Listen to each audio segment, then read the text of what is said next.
Assalamualaikum warahmatullahi wabarakatuh. Kali ini kita akan bahas mengenai persediaan dalam akuntansi keuangan. Sebelumnya sudah dibahas tentang kas dan bank, kemudian piutang. Dan pada saat ini yang kita bahas adalah persediaan, di mana persediaan adalah aktiva yang tersedia dijual dalam kegiatan usaha normal atau dalam proses produksi atau dalam perjalanan atau dalam bentuk bahan atau perlengkapan untuk digunakan dalam proses produksi. Jadi yang dinamakan persediaan itu luas. Persediaan barang untuk dijual, persediaan bahan baku, persediaan barang dalam proses produksi. Jadi persediaan ini bisa yang tadi aktif yang tersedia dijual dalam kegiatan usaha normal, dalam proses produksi ya. Yang tersedia dalam proses produksi tadi misalkan persediaan barang dalam proses ya, dalam perjalanan atau dalam bentuk bahan, yaitu persediaan bahan baku. Kalau perusahaannya manufaktur, perusahaannya bergerak dalam bidang produksi barang dari bahan mentah menjadi barang jadi, itu ada namanya persediaan bahan mentah. Kemudian bahan mentah diproses jadi persediaan barang dalam proses, kemudian jadilah barang jadi, namanya persediaan barang jadi atau barang yang sudah tersedia untuk dijual. Kalau sudah jadi kan siap untuk dijual. Nah, untuk persediaan ini menurut PSAK nomor 14, persediaan barang dagangan adalah aktiva tersedia dijual untuk kegiatan usaha dengan normal dalam proses atau perjalanan atau dalam bentuk bahan perlengkapan. Jadi ini sesuai dengan PSAK nomor 14 ya. Nah, persediaan ini meliputi barang yang dibeli dan disimpan untuk dijual kembali. Ya, jadi kalau misalkan barang dagang, ini ada perusahaan dagang, perusahaan yang membeli barang, kemudian dijual. Jadi tidak diolah lagi. Kalau perusahaan manufaktur, beli barang, diolah sampai jadi barang jadi yang diinginkan sesuai dengan ranahnya perusahaan, kemudian dijual. Jadi persediaan juga mencakup barang jadi yang sudah diproduksi ya, seperti yang saya jelaskan tadi. Ada persediaan bahan mentah, barang dalam proses atau yang sudah jadi atau barang jadi. Atau kalau perusahaan dagang membeli, kemudian jadilah persediaan, kemudian dijual. Jadi perusahaan dagang hanya beli dan jual. Jadi hanya ada persediaan saat membeli barang yang dibeli dan disimpan untuk dijual kembali. Kalau perusahaan jasa tidak ada. Kenapa? Karena persediaannya adanya berbentuk fisik. Ya, jadi kan jenis usaha yang paling kita sering ketahui ada perusahaan jasa dan dagang. Tapi sebenarnya ada lagi, ada perusahaan jasa dan dagang, perusahaan yang menjual jasa juga, menjual dagangan juga. Tapi ada juga perusahaan yang mengolah dari bahan mentah menjadi barang jadi, manufaktur namanya. Nah, untuk persediaan ini itu adanya kalau perusahaan itu menjual barang yang berbentuknya fisik. Kalau yang bentuknya jasa, ya tidak ada barang berwujudnya, maka tidak akan ada yang namanya persediaan. Jadi bagi perusahaan jasa, contohnya misal jasa travel, perusahaan misalkan kita usaha cukur, tukang cukur, atau misalkan usaha laundry, dan tidak memiliki persediaan barang. Mereka hanya memiliki aktiva-aktiva yang lainnya saja, yaitu untuk mendukung kegiatan operasional. Jadi persediaan barang dan dagangan ini terkait dengan penyimpanan atau di sini penyimpanan barang yang akan diproses, ya kan? Atau barang yang sudah jadi kemudian untuk dijual. Dan di persediaan ini adanya di aktiva lancar atau di aset lancar atau harta lancar. Jadi ini umurnya kurang dari setahun atau dia segera dapat dicairkan, makanya disebut lancar. Kalau aktiva tetap lebih dari setahun ya. Pernah teman-teman bahas ketika di pengantar akuntansi. Jadi selama kemarin ada kas dan bank, piutang dan persediaan, itu materi-materinya yang kita bahas ini adalah mengenai harta lancar atau sebutannya aset lancar atau aktiva lancar. Nah, metode mencatat persediaan ada dua. Yang pertama metode periodik. Metode periodik atau disebut metode berkala atau fisik. Nah, ini metodenya penetapan nilai persediaan barang dagangan dengan inventarisasi atau pemeriksaan fisik dilakukan secara berkala, bulanan, triwulan atau tahunan. Ya, pemeriksaan fisiknya. Nah, umumnya inventarisasi dilakukan pada akhir periode akuntansi. Akhir periode akuntansi itu adalah Desember setiap tahunnya, di bulan Desember setiap tahunnya. Nah, bila mana terjadi penjualan, maka akan dicatat pada buku besar penjualan. Kalau misalkan terjadi pembelian persediaan, maka akan dicatat pada buku besar pembelian. Bukan pada buku besar barang dagang. Jadi nanti akan ada bedanya catatan di bukan pada buku besar barang dagang ini catatan nanti, karena nanti ada metode yang kedua yang menggunakan buku besar barang dagang. Nah, untuk metode periodik ini dicatatnya kalau jual ya dicatatnya dalam jurnal nanti penjualan, kalau beli catatnya pembelian. Ya, kalau sebelumnya kita di perusahaan dagang pernah dibahas di pengantar akuntansi itu tentang penjurnalan, pasti sudah ada nih kalau pencatatan penjurnalan ketika jual dan beli dengan metode fisik atau periodik. Dan metode satu lagi nanti ada perpetual. Nah, ada bedanya. Kan tapi di sini lebih ke nanti ada perhitungan pencatatan sebelum dibuat jurnalnya. Kalau waktu di pengantar akuntansi kita hanya membahas bagaimana cara mencatat atau melakukan penjurnalan di akuntansi perusahaan dagang. Ya, di sini nanti ada pencatatannya, cara bagaimana kita tahu perpindahan atau perubahan-perubahan ketika terjadi pembelian atau penjualan terhadap persediaan. Nah, untuk metode ini digunakan pada perusahaan kelontong ya, kelontong dalam artian ya perusahaan-perusahaan yang di sini unitnya relatif lebih kecil. Jenis barang dagangan beragam dan dikonsumsi setiap saat. Jadi cocok seperti ini. Kelontong toko makanan karena nilai per unitnya relatif lebih kecil. Ya, catatannya di sini. Kemudian metode yang kedua metode perpetual atau terus-menerus atau berdasarkan buku. Ya, bukan berdasarkan fisik. Kalau berdasarkan inventarisasi fisik, pengecekan fisik. Nah, kalau ini dilakukannya terus-menerus. Artinya setiap hari, setiap ada perubahan akan dicatat bukunya atau akan dilakukan pencatatan perubahan tersebut berdasarkan catatan transaksi yang ada. Nah, metodenya ini cocok ditetapkan pada perusahaan dagang yang menjual barang sejenis, yaitu misalkan dengan nilai per unitnya yang tinggi ya, misalkan toko mebel, TV, mobil dan lainnya. Nah, bila terjadi pembelian, maka barang dagang dicatat pada buku besar barang dagangan sebelah debit sebesar harga beli. Sedangkan data penjualan maka catat pada buku yang sama sebelah kredit sebesar harga pokok penjualan. Nah, ini nanti kita lihat dalam pencatatannya. Lanjut. Inilah perbedaannya antara pencatatan metode perpetual dengan metode periodik. Pada saat mencatat pembelian persediaan, metode perpetual adalah persediaan barang dagang di debit, kas atau utang di kredit. Kenapa? Kalau kita bayar tunai, maka kasnya berkurang. Kas berkurang jadi kredit. Kalau kita nggak punya duit tunai, kita bisanya utang. Nah, utangnya bukan berkurang, tapi kalau ketika utang pasti bertambah. Maka utangnya bertambah di mana? Di sebelah kredit. Jadi utang dagang dalam garis miring kas, dalam artian di sini adalah kalau tunai bisa kita gunakan kas, kalau nggak tunai ya kita pakai utang namanya.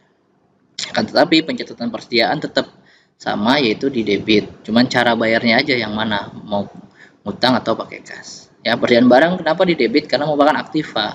Aktiva ketika kita beli, maka aktivanya bertambah. Saya beli barang dagangan, ketika kita beli berarti barang dagang kita bertambah, maka dia bertambah di sebelah debit. Ya. Nah, ini dicatatnya seperti ini.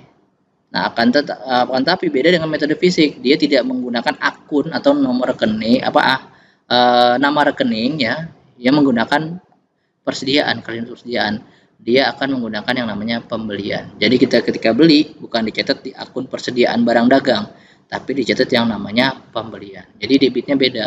Kalau metode perpetual karena terus-menerus pencatatannya, maka dia akan selalu ada namanya buku catatan khusus mengenai perubahan persediaan, mutasi persediaan setiap terjadi transaksi.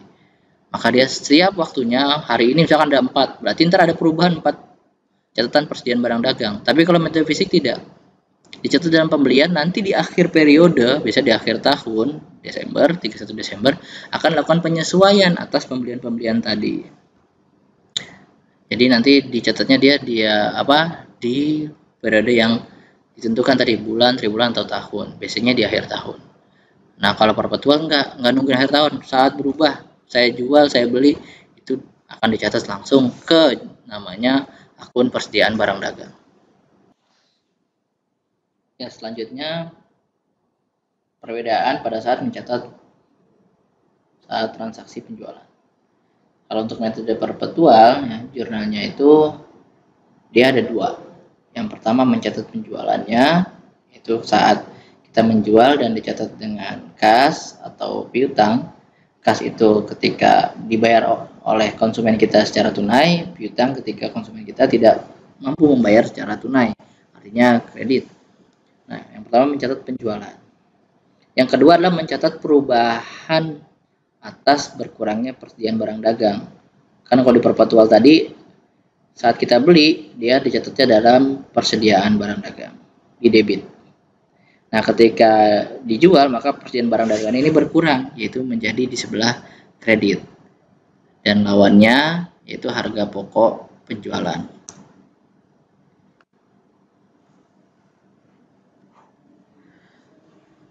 Nah, untuk metode fisik, ini cuma satu, yaitu yang pencatatan ini saja, penjualan.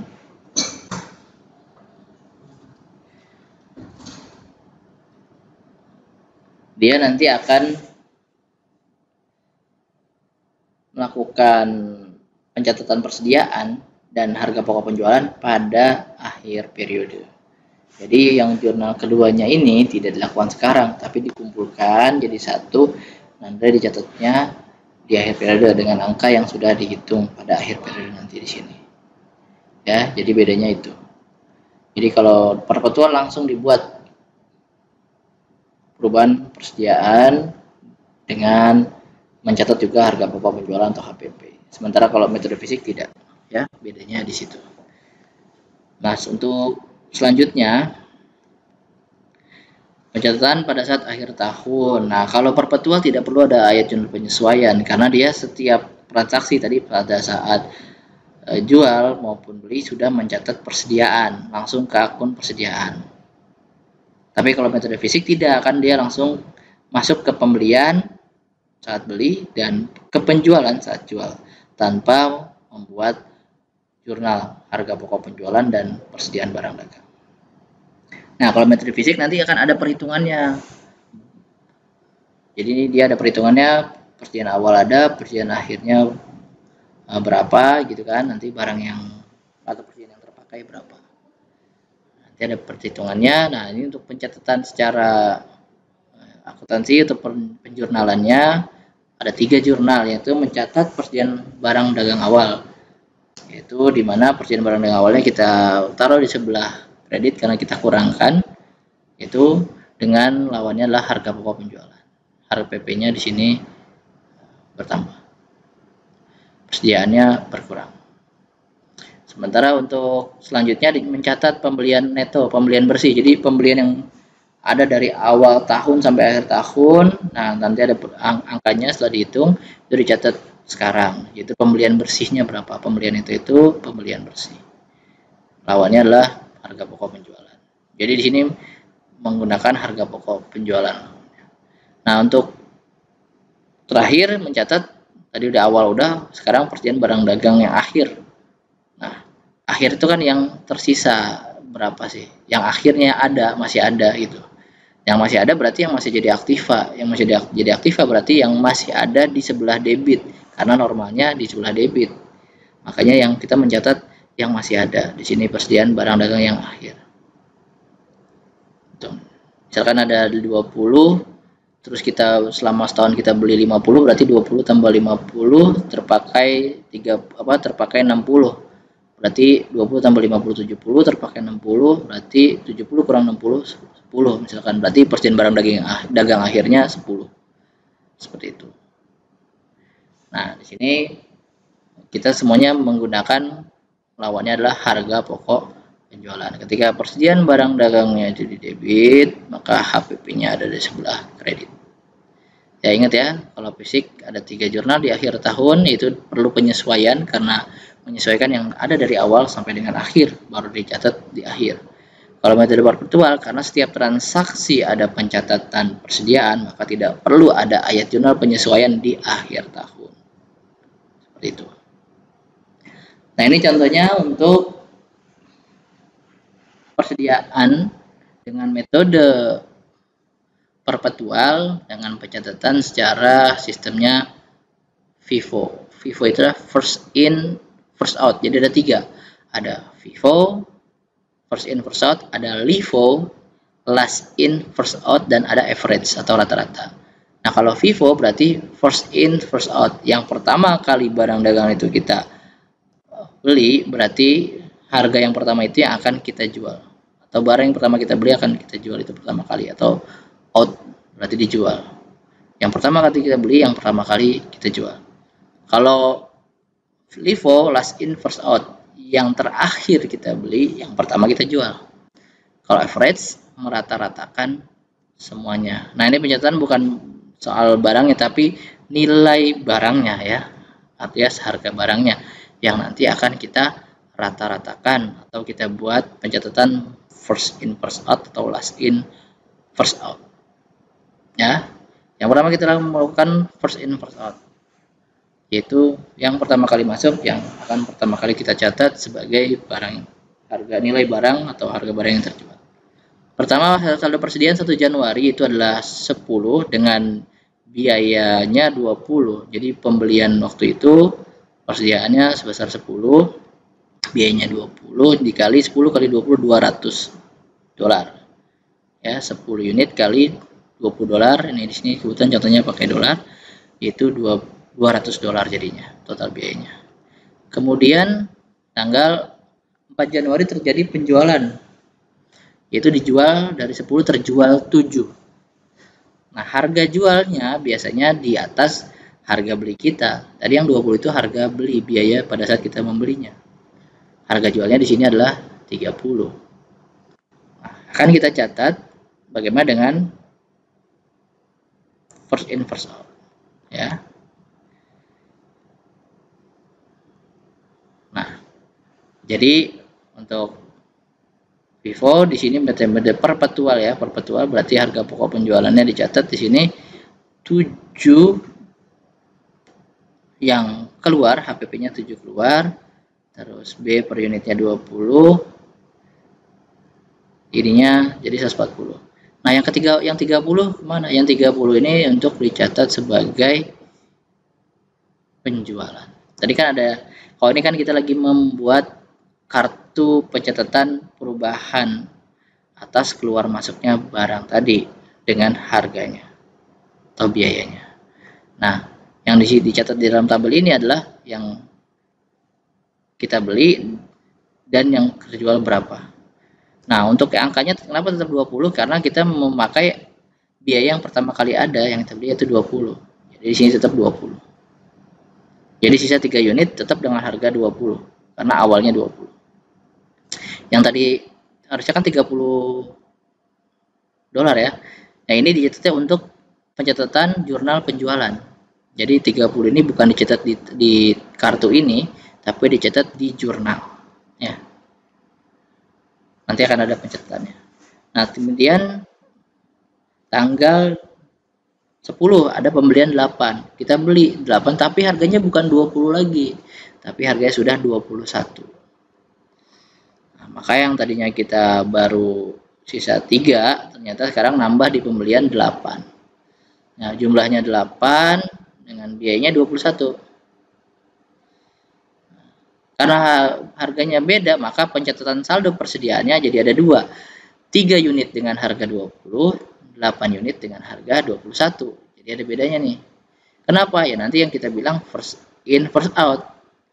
Ketika ada penjualan, maka yang 20, harga 20 ini, atau yang sisa 3 barang ini yang akan dikeluarkan duluan, yang harus dihabiskan terlebih dahulu. Ya. Oke. Ini contohnya setelah tadi ada 3 dan 8, kita ada 11 barang. Kita jual 4.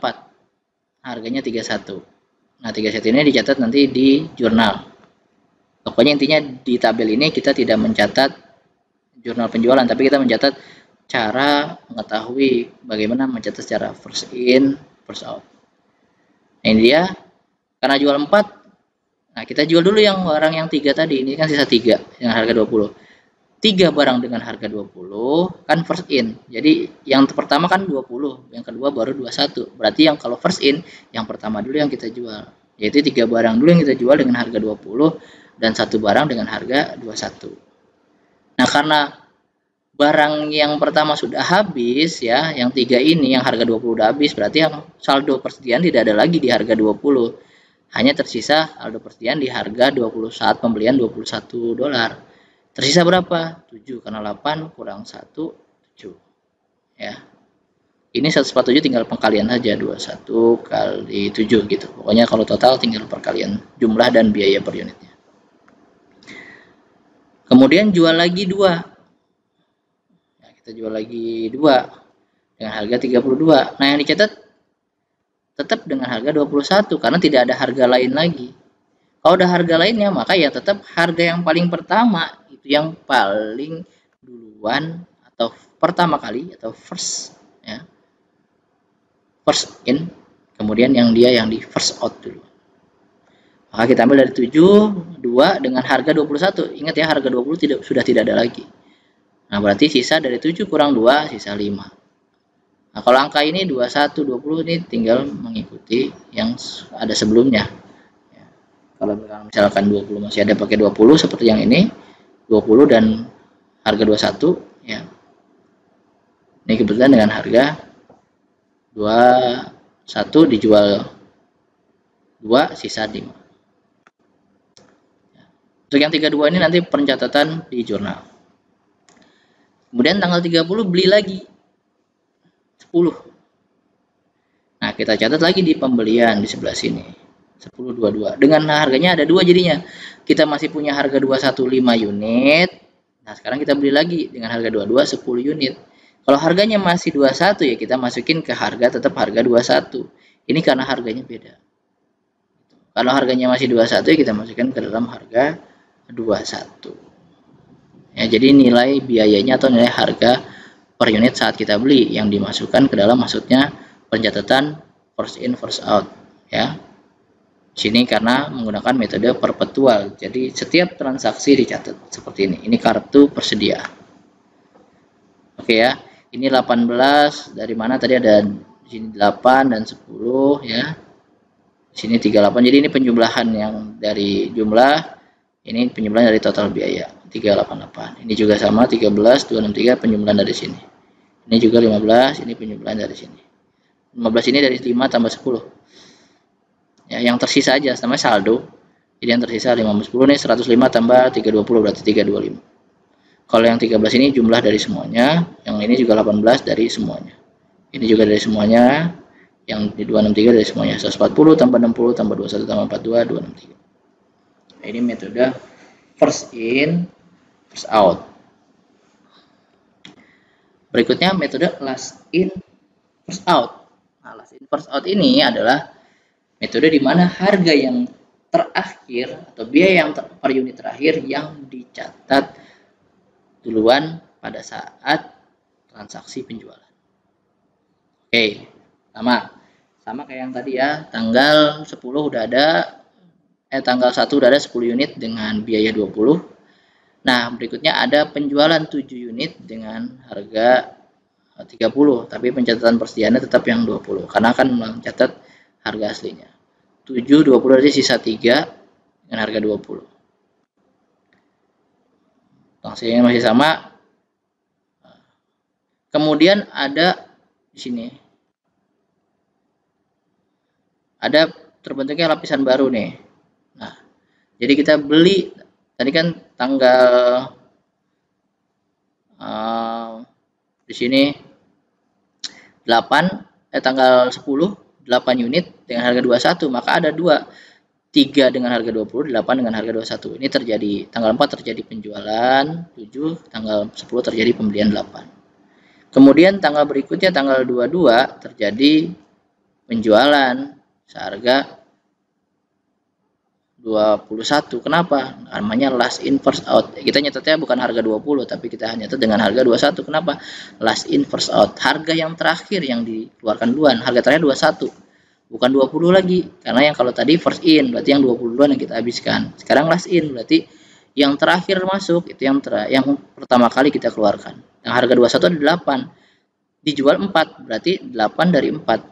Nah, yang 20 ini belum kita pakai karena yang harga 21 ini masih ada sisa. Ya, karena dia 8 kurang 4 masih ada sisa 4. Harga 30 tetap kita cantumkan karena belum ada perubahan. Karena yang merubah adalah yang harga 21, yaitu darinya 8 menjadi 4. Gitu ya. Jadi last in first out, harga yang kedua. Jadi ada harga 20 dan harga 21, kita pakai harga 21 dulu. Karena dia yang terakhir. Itu last in first out namanya. Nah, berikutnya tanggal 28 terjadi penjualan lagi. Mana yang kita pakai? Ya tetap yang last in, yaitu yang harga 21 karena dia masih sisa 4. Kita jual 2, ya masih 4 kurang 2 masih sisa 2. Jadi yang harga 20 enggak di otak-atik gitu. Sehingga dia masih tetap ada sebelum tanggal 21 ini habis. Kalaupun nanti ada lagi tanggal 22 ya dia tetap tanggal 3 ini belakang biaya per unit ini akan terakhir yang 20 ini.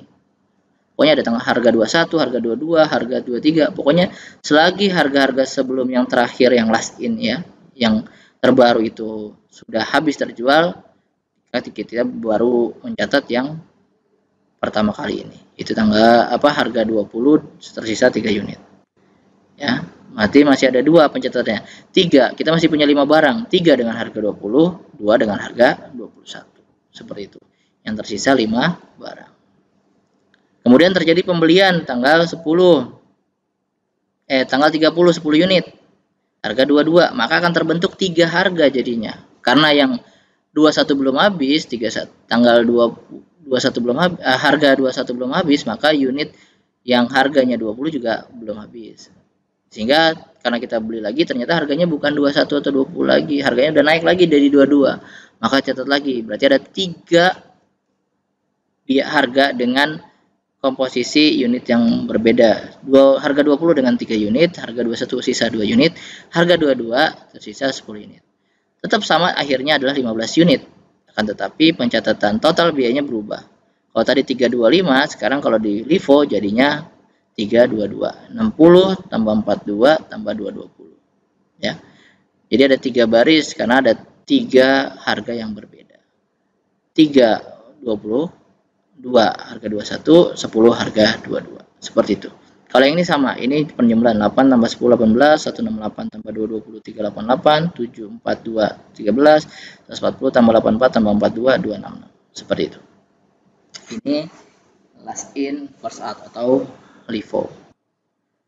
Oke, ini yang contoh yang rata-rata. Misalkan kita sini masukkan tanggal 1 Januari ya.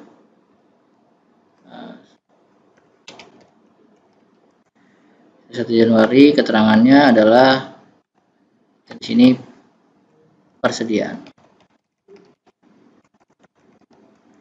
Unitnya ada berapa di sini? Kita langsung ke saldo. Kalau kerjaan awal itu ada 10 dengan harga 20. Ya.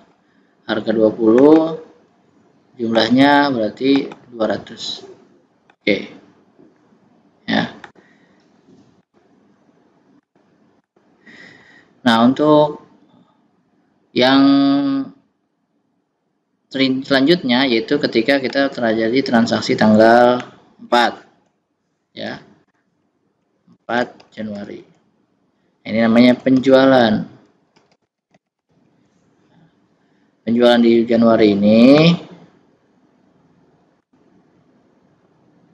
ya, ini dilakukan nanti penyesuaian merata-ratakan average kan ya. Di sini unit yang kita jual yaitu ada 7 unit, harga kita pakai di sini harga 20 ya. Jadi yang terjadi di sini semuanya untuk harganya nanti di saldo yang berbeda. Jumlahnya kita coba ya 140. Nah, di sini kita baru mencatat di sini ada harga yang berbeda, yaitu di sini ada tanggal 3, sisa 3 dengan jumlahnya. Nah, dengan adanya penjualan ini maka belum ada perubahan. Perubahan terjadi ketika ada pembelian. Maka tetap dengan harga 20 dan totalnya 60. Nah, perubahan terjadi ketika ada pembelian karena masih ada harganya masih satu, yaitu harga 20. Belum bisa dirata-ratakan. Rata-rata itu kan kalau sudah ada minimal 2. Rata-rata itu kan minimal A tambah B dibagi 2. Nggak bisa A langsung dibagi. A bagi 1 ya A tersebut, ya kan? Makanya harganya masih harga 20. Maka ketika ada pertama persediaan 10 dengan biaya 20, maka ada penjualan 7, berarti dicatatnya juga dengan harga 20. Maka sisa 3 unit dengan harga 20. Ya, seperti itu. Nah, tanggal berikutnya adalah tanggal 10 Januari. Ini pembelian. Pembelian berapa unit? 8. Harganya di sini 21. Jadi kita tetap pakai harganya, harga yang sesuai dengan tuan. Oke, jadi harga 21 berarti totalnya adalah 168. Nah, yang perbedaan adalah di sini. Gimana sih kita nyatet dengan dua harga yang berbeda kita rata-ratakan? Ya kan? Pertama kita jumlahkan yang terakhir, saldo yang terakhir. Ya, ini saldo coba awal, terus ini saldo yang kedua, ya. Nah, berikutnya saldo yang ketiga berapa? Yang pertama kita masukkan angka yang sudah ada, yang tersedia, saldo yang terakhir yaitu 3 unit dengan 8 unit. 3 tambah 8 berarti 11 unit. Nah, jumlahnya kita jumlahkan, yaitu antara 60 unit, 60 dengan 168. Jadi 60 tambah 168. Ya. Di sini 60 tambah 168 berarti 228. Nah, yang kita average-kan adalah harga per unitnya.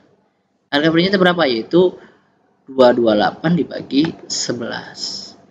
Jadi dia baru diketahui nilainya setelah kita menjumlahkan unitnya 3 ditambah 8, ya.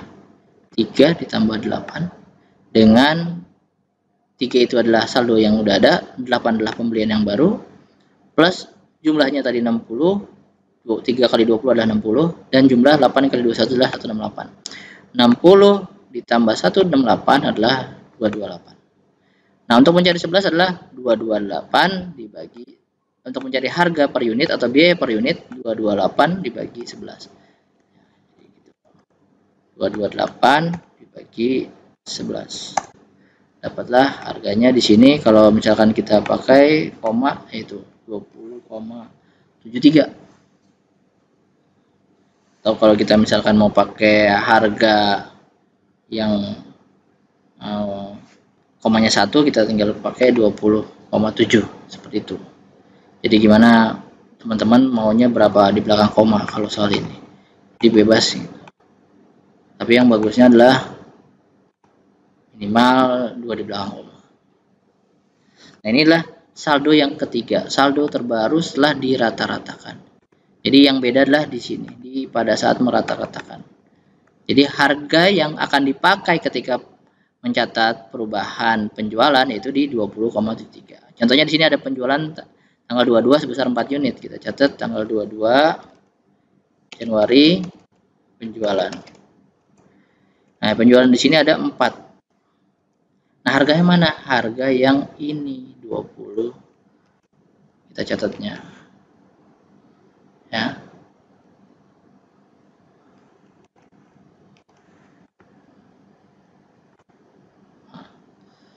20, atau 20 dolar, 20,73 dolar. Nah, tinggal jumlahnya berapa. Nah, jumlahnya kalau kita mau lihat komanya ya 82,91. Jadi kita rata-ratakan.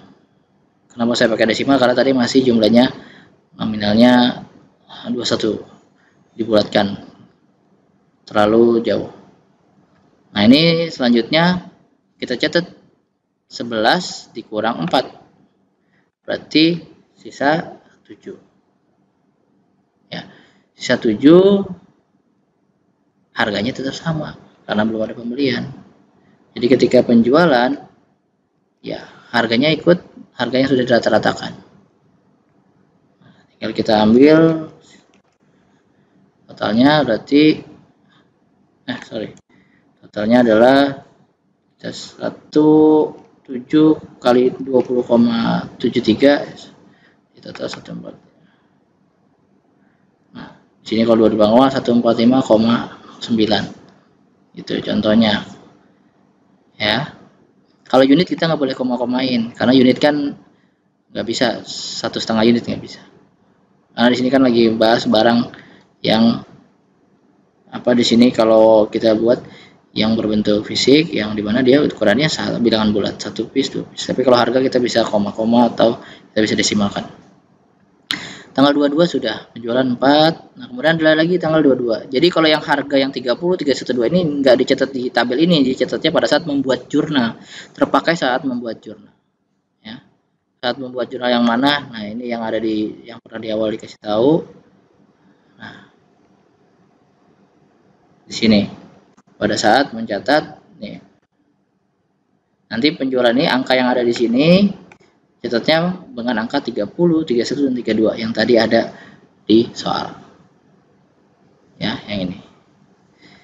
Nah, contohnya berikutnya tanggal 28. Tanggal 28 ini masih melakukan penjualan. Nah, sisa 7 kan tadi kita jual 2. Harganya masih sama. Oke. 7 kurang 2 berarti 5. Nah, totalnya 103,64. Terakhir tanggal 30. Nah, ini kan kita bisa rata-ratain lagi karena ada pembelian. Jadi merata-ratakan atau membuat average ketika ada pembelian. Pembelian adalah 10 barang, harganya 22 dengan totalnya berarti 220. Nah, kita bisa catat di sini 5 sisanya ditambah 10 berarti 15. Nah, ini tinggal kita tambahin yang terakhir angkanya 103,64 ya, ditambah dengan yang angka pembelian, jumlah total pembelian itu 220. Jadi sini totalnya 323,64 ya. Oke. Nah, terakhir berarti ya kita tinggal membuat saldonya saja. Membuat saldonya dalam artian di sini kita bisa membuat yang seperti ada di sebelum-sebelumnya. Berapa sih total ini ya kan? 18 kita auto sum. Dan di sini ya, kalau harganya kan dari tadi kita masukkan total 13. Semuanya sama, 10. Di sininya di unitnya 18, 13, cuman beda di jumlah karena ada harganya yang berbeda di sini. Jadi pencatatan FIFO, LIFO dan average bedanya ketika mencatat harganya. Tapi soal unit tetap sama 18, 13 dan di sini bakal terjadi saldo terakhirnya 15. Ya kan? Karena ini 15 nih terakhir. Jadi kalau average nggak ada 2 harga, 1 harga. Kalau FIFO sama LIFO ada 2 harga. Kalau average enggak karena sudah rata-ratakan jadi 2 harga. Nah, kita pengen tahu dulu nih harga yang tadi ini terakhir belum kita buat. Caranya adalah jumlahnya nominalnya dibagi dengan unitnya 15. 323,64 dibagi 15. Berarti harga per unitnya kita bisa lihat $21,58. Nah, berarti ini yang dijadikan sebagai patokan terakhir. Ya. Jadi kita buat di sini.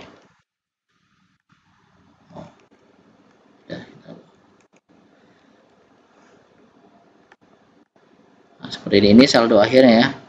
Ini saldo akhir.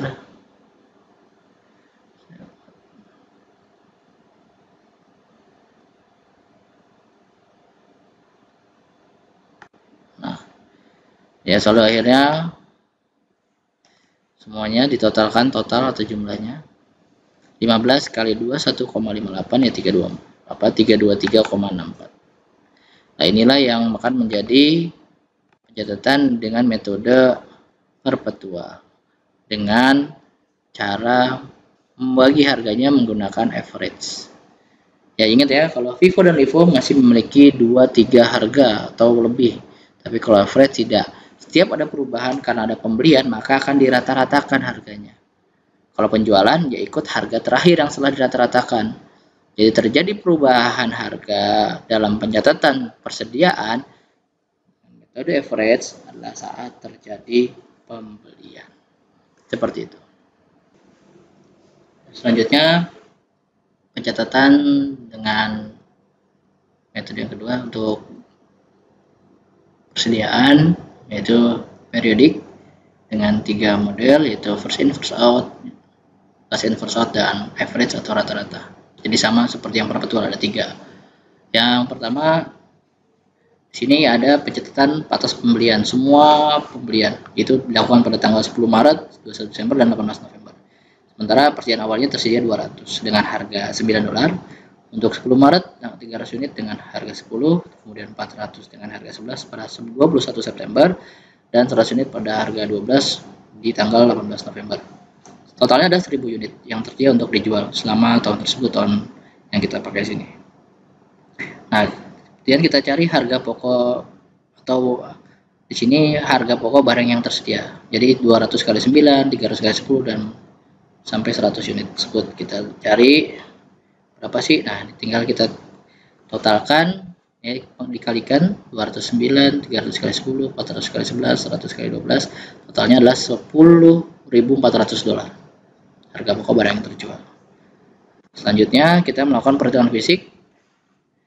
Di sini tanggal 31 Desember itu penyesuaiannya, ternyata diasumsikan bahwa ada yang terjual adalah 700 unit dari 1000 unit yang tersedia. Jadi tadi 1000 unit tersedia, yang terjual 700. Menggunakan metode FIFO, unit yang pertama dibeli secara teoritis merupakan unit yang pertama kali dijual. Perhitungan dimulai dari tanggal 1 Januari. Jadi tetap FIFO adalah first in, first out. Jadi pengurangan atas pembelian-pembelian tadi yang dilakukan pada tanggal-tanggal yang di awal, yaitu dimulai di awal pasti 1 Januari, itu persediaan awal. Jadi caranya di sini menjual 200, kan 700 ya, menjual 300, lalu menjual 200. Artinya dari 400 tadi, yang di ketiga terjual cuma 200, jadi masih ada 200. Ya, jadi saya ulangi, dari 200 unit supaya dapat 700 yang terjual, jadi kita ambil dari 200, ya, kita ambil dari 200, jadi 700 kurang 200 masih ada 500, kita ambil dari 300 masih ada 200, nah kita ambil dari yang sini 200, karena ini ada 400 berarti 200-nya sudah sebagai terjual, 200-nya masih tersisa, jadi first in first out. First in 200 dulu yang kita kurangin, kan tadi 700 terjual, 200 terjual, berarti sisa 500, 300, jadi 500 kurang 300, 200. Baru kita pakai yang ini. Jadi last first in 1 2 3. First in. Kalau last kan dari di bawah. Kalau first in dari paling awal, yaitu 1 Januari. 200, 300 dan 200 di sini. Berarti 200-nya terjual untuk 400, 200-nya lagi masih ada atau tersedia. Jadi 200 unit tersedia dengan harga 11 dan 100 unit tersedia dengan harga 12. Jadi sisanya 200 sama 100 berarti 300. Karena kan 1000 kurang 700 ada 300 unit yang tersedia. Jadi dari 1000 unit yang tersedia, 700 unit terjual, sisa 300. Dari mana 300? 100 dan 200. Nah, coba di sini diperhatikan. 200, kemudian menjual 300, lalu 200 di sini. Nah, 200 ini sisa. Nah, ini yang tersisa. Ya, tersisa dengan nilai persediaan akhir 200. Ya, 200 unit kali 11 200, 100 unit kali 12 sudah 1200, berarti ada 3400. Ya, dari 300 unit total persediaan akhirnya 300 unit dengan total biayanya adalah 3400. Ya. Jadi untuk harga pokok penjualan, caranya nilai barang yang tersedia untuk dijual yang tadi di awal yaitu 10.400 dikurangi persediaan akhir 3.400, maka harga pokok penjualan 7.000. Artinya apa? Harga pokok penjualan ini harga atau barang yang sudah terpakai atau yang sudah terjual.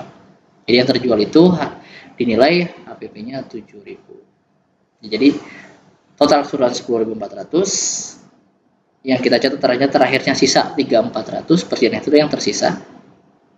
Jadi persediaan akhir adalah yang tersisa. Nah, yang terjual berarti harga pokoknya 7.000. Nah, seperti ini. Jadi 1 Januari ini kita harga pokok penjualannya. Ini 7.000 unit yang terjual. 700 unit dengan HPP-nya 7.000, dan yang masih ada masih jadi persediaan atau masih jadi persediaan akhir di sini, jadi persediaan akhir namanya karena 31 Desember itu adalah yang ini 200 unit, karena 2 dari 400 ini 200-nya terjual, 200-nya masih jadi barang. Ya, jadi 200 sama 100 300. Ya, dari 1000 terjual 700, tersisa 300. 200 unit harga 11, 100 unit harga 12, jadi 2.200 dan 1.200. Maka total harga pokok penjualan untuk yang masih tersisa 3.400, yang sudah terjual 7.000 dari total 10.400. Seperti itu. Jadi dia lebih mudah karena di akhir langsung totalnya saja. Kalau perpetual lebih rumit karena memang dia terperinci atau rinci setiap transaksinya. Selanjutnya metode last in first out. Jadi yang paling akhir yang dibeli yang dianggap pertama kali dijual, maka nanti perhitungannya bukan dari 200 unit tapi dari yang terakhir, yaitu 18 November, yaitu yang 100 unit. 100 ke 400 ke 300 nanti begitu. Namanya last in first out, yang terakhir in masuk, first out yang pertama kali keluar. Oke. Jadi asumsikan lagi tadi yang sama, 700 unit terjual dari 1000.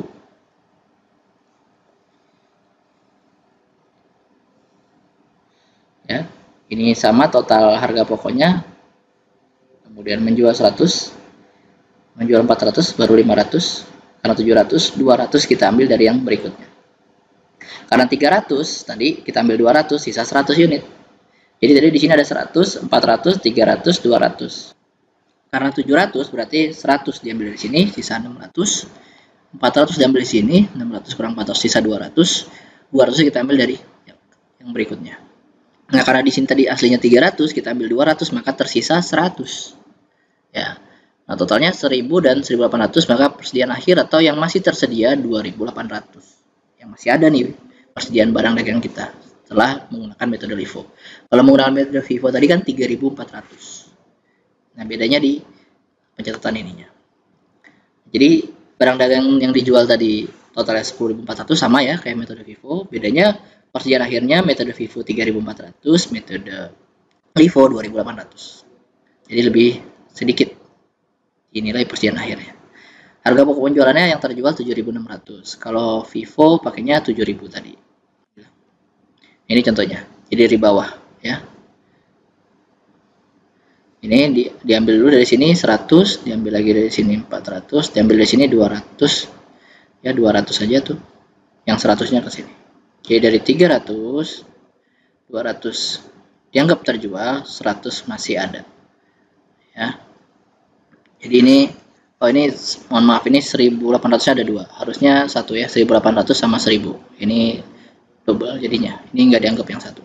Jadi 1.800 tambah 1.000, 2.800. Dari 300 unit yang ada itu dinilai harga pokok penjualan 2.800. Ini dari 700 unit yang terjual dinilai harga pokoknya 7.600.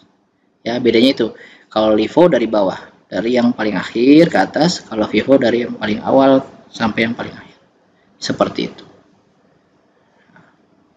Untuk periodik, untuk biaya rata-rata, nah ini kita merata-ratakan. Jadi ini lebih mudah lagi kalau periodik tapi pakai rata-rata. Nah, sama soalnya itu 200 unit, 300 unit, 400 dan 100 dengan asumsi yang terjual adalah 700. Ya. Di sini kita bisa buat rata-ratanya. Kita tahu dulu harga pokoknya 10.400, tersedia 1.000. Berarti kita bisa cari angka per unitnya berapa. Itu total biayanya 10.400 dibagi 1000 unit yang tersedia, itu 10,4 dolar per unit. Ini harga barang dibagi jumlah unit, namanya biaya rata-rata per unit atau harga per unit, yaitu 10,4 dolar. Nah, dari ini kita udah tahu harganya, berarti kita bisa menilai barang yang terjual berapa totalnya dengan biaya yang rata-rata. Yang terjual 700, berarti tinggal kita kalikan ya. Yang terjual 700 berarti yang akhir 300. Jadi kalau yang terjual 700, yang tersedia 300 dari 1000 unit. Totalnya 10.400, maka persediaan akhirnya 10,4. Nah, ini kan angka dari rata-rata tadi kali 300. Jadi nggak perlu menghitung urut dari atas ke bawah, langsung dirata-ratakan. Langsung kita buat, bisa dapat perhitungannya. 10,4 kali 300, 3.120. Jadi untuk yang tersedia total biayanya 3.120, untuk HPP-nya 7.280. Ya, jadi kalau pakai Vivo 7.000 tadi ya, kalau pakai Livo 7.000 lebih ya. Tadi dia 2.800 ya, 7.600. Kalau pakai rata-rata 7.280. Jadi kalau kita mau buktikan, membuktikan, dikalikan 700 unit dikali yang dijual 10,4, berarti sama, yaitu 7.280. Artinya dia lebih gampang. Kalau kita udah cari rata-ratanya tadi, kita mau rata-ratanya ini ya, rata-rata biaya, tinggal kita kali, sisanya dikali yang sudah ada untuk mencari 7.280. Sebenarnya nggak perlu kayak gitu, langsung aja dari kita tahu 10,4, kita pengen tahu berapa yang terjual, total biayanya langsung aja 10,4 kali 700, maksudnya gitu yang ada di sini. Kalau kita nggak mau bikin yang ini, kita langsung di sini 700 kali 10,4, 7.280. Kita perlu tahunya cuman di sini harga pokok penjualan, misalkan kita pengen tahu itu aja ya, langsung aja kalikan 10,4 kali 700. Kalau kita perlu tahu yang masih tersedia ya bikin seperti ini, 10,4 kali 300. Ya, ini yang sudah terjual, ini yang tersedia dari total 10.400 dolar. Ya, oke. Untuk metode pencatatan persediaan dengan dua metode, ada perpetual, yaitu yang dicatat setiap terjadi perubahan persediaan, baik penjualan ataupun pembelian. Sementara untuk periodik yang dicatat pada periode-periode tertentu, dan biasanya di akhir tahun. Ini dikumpulkan dari awal sampai dengan akhir, nanti baru dibuat penyesuaian akan persediaan tersebut. Baik, terima kasih, mudah-mudahan dapat dimengerti dan dapat menambah ilmu mengenai akuntansi keuangan. Terima kasih. Assalamualaikum warahmatullahi wabarakatuh.